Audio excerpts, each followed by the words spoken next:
요한복음 4장 15절부터 38절까지 교독하시겠습니다. 제가 먼저 읽습니다.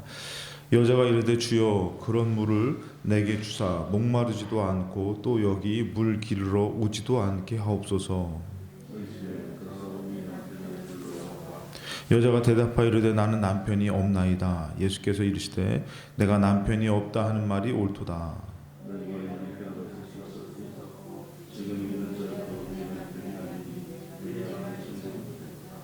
여자가 이르되 주여 내가 보니 선지자로소이다.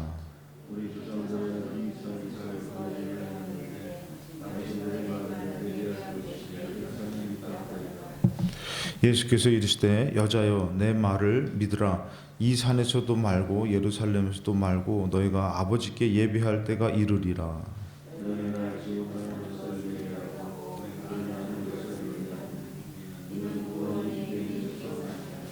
아버지께 참되게 예배하는 자들은 영과 진리로 예배할 때가 오나니 곧 이때라. 아버지께서는 자기에게 이렇게 예배하는 자들을 찾으시느니라.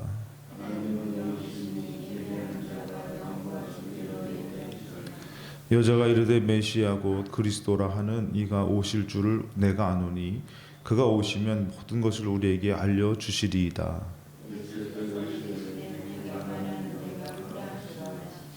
이때에 제자들이 돌아와서 예수께서 여자와 말씀하시는 것을 이상히 여겼으나 무엇을 구하시나이까 어찌하여 그와 말씀하시나이까 묻는 자가 없더라.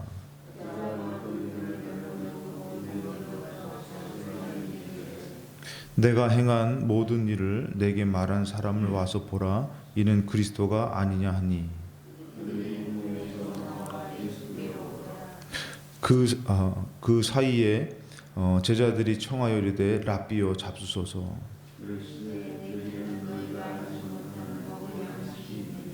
제자들이 서로 말하되 누가 잡수실 것을 갖다 드렸는가 하니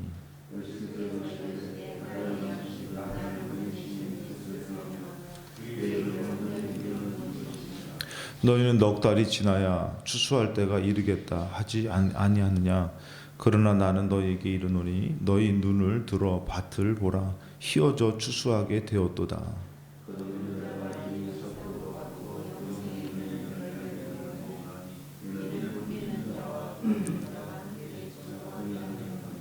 그런즉 한 사람이 심고 다른 사람이 거둔다 하는 말이 옳도다. 내가 너희로 노력하지 아니한 것을 거두러 보내었노니 다른 사람들은 노력하였고 너희는 그들이 노력한 것에 참여하였느니라. 아멘. 성경 필사가 진행되고 있습니다. 오늘은 요한복음 4장 15절부터 38절 말씀을 갖고 우리 같이 말씀을 나누는 시간을 갖도록 하겠습니다. 오늘 말씀의 내용은 여러분들 가장 핵심적인 부분이 우물가에 있는 사마리아 여인을 만나주시는 예수님이십니다. 그래서 우리가 알아야 될 것은 오늘 말씀의 제목은 삶의 변화는 그리스도를 만나는 것입니다. 어떻게 보면은 예배를 드리고 또 하나님을 이렇게 예배하고 찬양하지만 하나님을 만나는 예배, 하나님을 향하는 찬양이 되지 않으면은 삶의 변화가 있을 수가 없다라는 것입니다. 그래서 이 우물가의 사마리아 여인은 이 여자가 갈급한 고달픈 인생을 살지만 누가 찾아가 주시냐면 하나님이 찾아가 주시는 것을 볼 수가 있습니다. 그것처럼 우리 인생 가운데서 이 예수님이 찾아가 주시는 것, 이 모습이 하나님께서 우리를 이렇게 버려두시는 것이 아니라 먼저 찾아가 주심을 우리가 믿어야 할 것입니다. 내가 하나님을 믿어서 나온 것 같지만 먼저 그 은혜가 있기 때문에 우리가 하나님을 믿게 되는 것이죠. 근데 이 여인의 인생은 누구보다도 상당히 고달픈 인생이었다는 것이요. 버림받은 인생이고, 그런데 그런 한 사람까지도 하나님은 찾아가 주시더라는 것이에요. 이 예수님은 찾아가 주셔서 만나 주는데 성경에서 특별히 우리가 알 것은 이 여인뿐만이 아니라 뭐 삭개오라든지 여러 버림받았던 사람들, 눈먼 사람 맹인 바디메오라든지, 그러니까 이런 모든 사람들을 예수님께서 그냥 지나치는 법이 없다라는 것입니다. 그를 향해서 나아간 것이고 또 그는 용기를 내서 예수님 앞에 또 나아가고 해서 그렇게 만남이 이루어졌을 때 그의 삶에 크게 변화가 있다라는 것이죠. 오늘 인생의 고달픈 인생에 이 여인을 만나주시는 예수님의 모습이 요한복음 4장 6절에 보면은 거기 또 야곱의 우물이 있더라. 예수께서 길 가시다가 피곤하여 우물 곁에 그대로 앉으시니 때가 6시쯤 되었다. 이 만남이 이루어지는 그 시간을 말하는데 예수님도 육을 가지셨기 때문에 피곤한 그때에, 이 피곤한 그때라는 것을 표현하면서 예수님도 힘드시지만 무엇보다도 이 피곤하고 힘든 이때에 물을 길러 오는 여자를 예수님이 기다리고 있는 모습을 볼 수가 있습니다. 7절에 사마리아 여자 한 사람이 물을 기르러 왔음에, 만약에 이 여인이 거기 오지 않았다면 예수님은 아마 제자들이 오기까지 홀로 있었어야 되는 것이에요. 그러니까 예수님은 이 여자를 의도적으로 기다렸고 또 만나주시는 것을 볼 수가 있는데, 이렇게 접근하시죠. 물을 좀 달라, 이렇게 접근합니다. 내가 예수님을 믿는 것은 내가 먼저가 아닙니다. 주님이 먼저 다가와 주셨고 찾으셨기 때문에 가능한 것이에요. 에베소서 2장 4절에 보면은 긍휼이 풍성하신 하나님이 우리를 사랑하신 그 큰 사랑을 인하여, 여러분 우리가 하나님을 갈급하게 찾았다라는 것이 아니라는 것이죠. 우리 예수님이 오셨던 요한복음, 이제 예수님이 이 땅에 오셨던 것에 대해서 말할 때에 이제 빛이 이 땅에 왔는데 어둠이 깨닫지 못했다 그랬어요. 자기 땅에 왔는데 자기 백성이 받아들이지 영접하지 않았다 그러잖아요. 그것처럼 먼저 하나님의 그 선하심과 그 사랑이 오늘도 우리의 삶과 우리 가정 가운데 있을 줄로 믿습니다. 우리는 문제를 만나요. 답답하고 힘들지요. 그래서 버림받은 것 같고 나만 홀로 이것을 짊어진 것 같지만 그것이 아니라는 것이에요. 사랑이, 우리를 사랑하신 그 큰 사랑으로 인하여 5절에 보면 에베소 2장 5절에 허물로 죽은 우리를 그리스도와 함께 살리셨다. 너희는 그 은혜로 구원을 받은 것이다. 우리는 벌써 죽었습니다. 죽은 자를 살리러 이 땅에 그리스도가 오셨다. 그리고 우리는 그 은혜로 구원을 받았다. 이 여인을 보더라도 이 말씀이 딱 맞아 떨어지더라는 것이에요. 죽어서 어떻게 보면 지금 산 사람의 삶이 아니죠. 너무 괴로워서 6시, 그것은 이제 유대인의 계산법으로 하면 6을 더하면은 12시라는 것이죠. 그 정오에 사람들을 피해서 그 태양볕에 물을 길러가는 그 인생, 죽지 못해 사는 인생이죠. 이럴 때 여러분들 어떻게 하죠? 예수님이 찾아가서 기다렸다가 만나주시는 것이, 그때 이 여인의 삶에 큰 변화가 생기는 것을 오늘 좀 더 집중적으로 좀 봤으면 좋겠습니다. 이것은 제가 봤을 때 우리 예수 믿는 사람들의 모습이 되어야만 되고 또 우리의 그런 삶이 되어야만 됩니다. 맨 처음에 이 여인이 예수님을 만났을 때 뭐라고 고백하냐면은 나와 상관없는 사람이 왜 말을 거냐. 마치 우리가 교회에 예수 믿으세요 하면은 아니 왜 서양 귀신을 믿냐. 2000년 전에 그 오신 사람이 나랑 무슨 상관이냐. 심지어는 아니 우리나라에도 좀 훌륭한 사람 많은데 왜 그 서양의 이스라엘이라는 그 저 먼 곳에 거기서 믿는 그 신을 왜 믿냐. 마치 이렇게 저렇게 따져봐도 나와 상관없는 사람 같아요.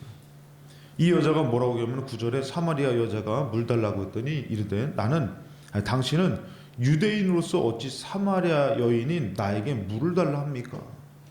전혀 당신하고 나랑은 상관을 할 필요도 없고 뭐라면은 이는 유대인이 사마리아인과 상종하지 아니함이로라.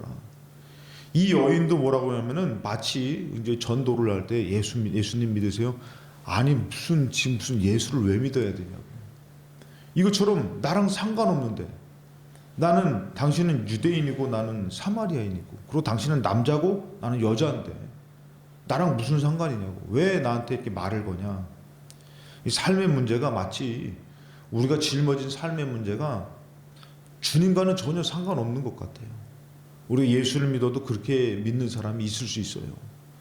내가 믿는 삶하고 하나님이 말하는 삶은 너무나 동떨어진 거예요. 맞아떨어지지도 않은, 그래서 상관이 없다. 교회는 다닐지라도, 아니 아예 복음을 들어도 교회 안 다니시는 분이 가정에 있을 때에 나랑 상관이 무슨 상관이 있냐. 그러면서 이 여인의 마음이 바뀌어지는 게 뭐냐면은 당신은 도대체 누구십니까? 라는 궁금증을 갖게 되고, 그럼 나를 도와주실 수 있습니까? 라는 것으로 좀 바뀌어집니다. 그것을 보면 10절에 보니까 예수께서 대답하여 이르시되 너가 만일 하나님의 선물과 또 너에게 물을 달라 하는 이가 누구인지 알았더라면, 이 물을 달라 그랬을 때 이제 이렇게 당신이 상관없는데 나한테 왜 물을 달라 그러죠? 그때 너가 지금 하나님의 선물과 너에게 물을 달라고 하는 일을 알았더라면 너가 그에게 구했을 것이다. 오히려 너가 이에게 구했을 것이다. 너가 와서 무언가를 드리는 것이 아니라 너가 오히려 하나님 앞에 구했을 것이다. 너가 나에게 구했을 것이다. 그러면 뭐라면은 구했을 것이요 그가 생수를 너에게 주었을 것이다. 이런 말을 합니다. 지금 여자에게 필요한 건 뭐죠? 여자에게 지금 왜 왔죠? 삶에 고달프지만 물 기르는 것을 안 하고 살 수가 없으니까 온 것이죠. 그랬더니 예수님께서 너가 오히려 나에게 구했을 것이고 내가 너에게 오히려 생수를 주었을 것이다. 그렇게 얘기하니까 여자가 이르되 11절에 보니까 주여 물 기를 그릇도 없고 이 우물에 깊은데 어디서 당신이 그 생수를 얻겠사옵니까? 그 생수를 준다고는 했는데 이 물 기를 그릇도 없고 당신을 봤을 때 그다음에 우물은 깊은데 당신이 주려고 하는 물은 어디 있습니까? 이렇게 물어보죠. 그러면서 궁금한 것이 정말 과연 당신이 나에게 생수를 줄 수 있습니까? 우리가 예수님을 믿으면은 내 삶의 문제가 이루어집니까? 우리 교회에 요 근래에 아주 그냥 은혜스러운 일이 있었는데 그분이 이제 특세 기간에 잠깐 왔다가 이런 말을 했더니 내가 기도하면 들어주셔라는 말을. 근데 우리가 알지만 하나님은 기도를 안 들어주시는 분이 아니에요. 우리가 믿음으로 구하지 않았기 때문에 작은 신음소리도 들어주세요. 그런 어떤 하나님의 도우심이 있으셨나 봐요. 그러니까 신앙생활을 하면서 우리가 왜 하나님을 믿게 됐습니까? 우리가 다 그냥 믿음 좋아서 믿었다라고 말할 수 없어요. 우리가 하나님 앞에 나의 삶의 문제를 아랬을 때 하나님이 무언가 우리에게 허락하신 것이 있기 때문에 그런 경험으로 믿게 될 때 궁금한 거예요. 도대체 이분은 누굴까? 진짜 하나님이 살아계실까? 그러면서 이제 본격적으로 그런 작은 문제가 아니라 삶의 문제를 좀 풀어주세요. 이 여자의 그런 어떤 적극성이 있죠. 뭐라고 하면은 12절에 우리 조상 야곱이 이 우물을 우리에게 주셨습니다. 지금 물을 길러 오는 이 우물은 이 여인이 가는 우물은 야곱의 우물이에요. 야곱이 이제 발견하고 또 야곱이 이제 해서 후손들이 거기를 이제 물을 먹는데 이 야곱이 이 우물을 우리에게 줬는데 또 여기서 자기와 자기 아들들과 짐승이 다 마셨는데 당신이 야곱보다 더 큽니까? 이렇게 야곱이 줬던 우물로 지금 우리가 여태까지 먹고 있는데 그러면 당신은 야곱보다 더 큰 사람입니까? 이렇게 물어봐요. 그랬더니 예수께서 대답하여 이르시되 이 물을 마시는 자는 다시 목마르다. 내가 주는 물을 마시는 자는 영원히 목마르지 않는다. 내가 주는 물은 그 속에서 영생하도록 솟아나는 샘물이 된다. 이런 아주 의미심장한 얘기를 하십니다. 여러분 이 물에 대한 의미를 우리가 잘 알아야 되는데 세상적인 물의 의미는 자꾸 채워도 갈증이 나요. 해갈이 되는 것이 아니라 욕심이 나기도 하고 공허해지는 거죠. 물질로 채워도 물질로 우리가 많은 것으로 막 채운 것 같아도 절대 채워질 수가 없고 사랑으로 채워도 채워질 수가 없지만 예수님이 하시는 말씀 뭐래요? 내가 주는 물을 마시면은 목마르지가 않는다. 그러면 이제 15절에 이 여자가 궁금하죠. 여자가 이르되 주여 그런 물을 내게 주사 목마르지도 않고 또 여기 물 기르러 오지도 않게 없소서. 참 내가 이것 때문에 힘들게 이러고 사는데 좀 이렇게 살지 좀 않게 해주시옵소서. 그런 어떤 삶의 문제를 좀 본격적으로 예수님한테 약간 좀 표현을 하면서 도움을 구하는 모습을 볼 수가 있습니다. 그러고 나서 이 여자가 어떻게 또 변화되냐면은 나를 아시는 예수님을 통해서 나를 아시는 하나님을 알게 됩니다. 그래서 이제 이 여자에게 갑자기 이 예수님이 내가 좀 목마르지 좀 않게 해주면 안 됩니까? 이랬더니 삶의 근본적인 문제를 얘기해요. 이 여자에게 있어서 가장 괴로운 문제가 뭡니까? 남편의 문제였어요. 조금 자기는 좀 이 땅에서 좀 공허하지 않고 또 힘을 얻어서 살아보려고 결혼했는데 어떤 상황인지 몰라도 그 남편의 문제로 인해서 이 여자가 그 지역에서 아주 좀 입장이 곤란한 입장이죠. 또 사람을 만나고 싶지 않은 입장이기 때문에 지금 그 남편의 문제가 가장 괴롭기 때문에 이 시간에 물을 길러 온 것이에요. 그렇기 때문에 누굴 만난 거죠? 예수님을 만난 거잖아요. 그러니까 우리가 삶의 괴로운 문제를 갖고선 세상으로 갈 것이 아니라 우리는 주님께로 나와야 될 줄을 믿습니다. 그래야지 거기에 해결함이 있는 것이에요. 예수님을 믿는다고 하면서도 여러분 교회를 다니면서도 괴로운 문제를 갖고선 세상으로 가는 사람이 있고 사람 만나서 풀려고 하는 사람이 있고 심지어는 술 먹어서 풀려고 하는 사람이 있어요. 다시 목마른 것이 아니 더 목마른 것이에요. 해결함이 없는 거. 그 사람을 찾지 않으면 안 돼요. 막 원망하지 않으면 안 돼요. 근데 예수님이 뭐라고 하면은 이 삶의 정말 이 여인의 삶의 가장 핵심적인 부분 그 문제를 얘기하죠. 이르시되 가서 너의 남편을 불러오라. 이 여자의 이 말을 들으니까 이 여자가 어떻게 해요? 지금 이 물이 문제가 아니라 지금 이 여자에게 가장 괴로운 것은 그 남편의 문제. 이 여자가 대답하되 나는 남편이 없습니다 하고 잡아떼죠. 그랬더니 예수께서 이르시되 너가 남편이 없다고 하는 말이 옳다. 너에게 남편 5이 있었고 지금 있는 자도 너의 남편이 아니니 너 말이 참되다. 그리고 이 얘기를 들으니까 어떻게 해요? 이 여자가 이르되 주여 내가 보니 선지자입니다. 여러분 우리가 예수 믿고 교회 나오면은 이런 얘기를 많이 하십니다. 오늘 말씀은 나에게 주신 말씀 같습니다. 참 신기해요. 우리 교회에서도요. 예배 끝나면은 그렇게 말하시는 분들이 몇 분 계셔요. 이렇게. 그 이게 저는 설교를 했지만 그분의 입장에서는 나의 삶을 말씀하셨다. 그리고 또 어떤 분도 나의 삶을 말씀하셨다. 여러분 이것은 누가 한 겁니까? 목사님 제가 한 것이 아니라 하나님이 그 주시는 말씀을 통해서 그 마음에 그 삶에 말씀하고 계신 줄로 믿습니다. 이 여자도 마찬가지예요. 물을 달라고 하면서 예수님께서는 이 여자의 삶의 문제를 지금 말씀하고 있는 것이에요. 남편에 있는 문제를 이게 말씀하고 있는 것이에요. 그러니까 우리는 하나님의 말씀을 들으면서 나와 상관없다고 듣는 것이 아니라 오늘 하나님이 나에게 말씀해 주시는구나. 그 말씀을 통해서 의지해야지만 이 삶에 큰 변화가 생기는 것이에요. 그 말씀으로 하나님이 나를 사랑하시는구나. 그러면서 깨달아야 되는 것이에요. 이 여자가 하는 말이 뭐냐면 이 얘기를 하니까 19절에 여자가 이르되 저 아까 전에 얘기했잖아요. 유대인인데 왜 나랑 상관합니까? 선생님 이건 야곱의 우물입니다. 근데 뭐라고 하면은 지금 변화가 돼서 여자가 이르되 주여 내가 보니 선지자로소이다. 당신 선지자 같아요. 선지자라고 칭함은 말하는 것은요 아무한테나 하는 것이 아니에요. 아무한테는 만약에 조금 존칭하려면 선생님, 뭐 랍비요 이 정도는 할 수 있겠죠. 근데 지금 뭐라고요? 선지자입니다, 당신. 정말 어떻게 내 마음을 그렇게 잘 아시고 나의 사정을 잘 아십니까? 그래서 교회에 오신 분들이 말씀을 들으려고 하니까 정말 내게 하시는 말씀 같고 지금 내가 들으라고 하는 말씀 같고 때로는 나를 위로해 주시는 말씀 같은 것이. 그래서 그분들이 그 말씀을 들으며 회개하며 기도하기도 하고 때로는 하나님 앞에 찬양하며 눈물로 찬양하기도 하는 것이. 왜? 나와 상관없는 것이 아닌 것 같은 것이. 정말 살아계신 그 하나님, 그 선지자가 와서 나를 만나 주시는 것 같아요. 그래서 이 여자가 거기서 이제 물어보는 게 뭐냐면은 궁금한 거. 이 여자의 마음 가운데서 그런 궁금증이 있었던 게 있어요. 그것이 바로 뭐냐면 예배였습니다. 예배. 자기도 이제 하나님이라는 분을 예배하고 싶은데 그래서 물어요. 이 선지자에게 묻는 거죠. 궁금해서 있었던 마음을. 20절에 보니까 우리 조상들은 이 산에서 예배하였는데 자 사마리아 사람들은 어디서 예배드렸냐면 그리심산에서 예배를 드렸습니다. 이 그리심산과 에발산이 있다고 그랬잖아요. 그리심산이 축복의 산이었는데 이곳이 사마리아에 속해서 그리심산에서 예배를 했는데 당신들의 말은 예배할 곳이 예루살렘에 있다 하더이다.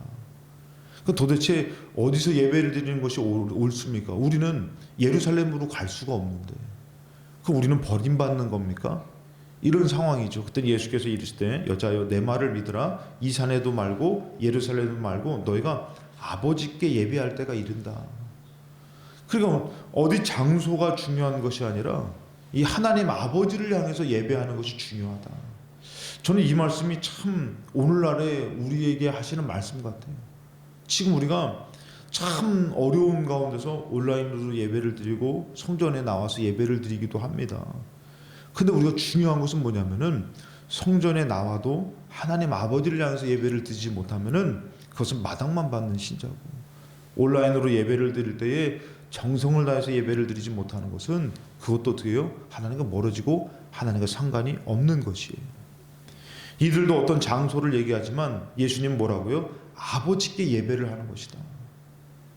그러니까 오늘도 여러분들 나와서 아버지께 예배하고 아버지를 의지하면은 하나님이 받아주실 줄로 믿습니다. 그냥 왔다 가면은 소용이 없는 것이죠.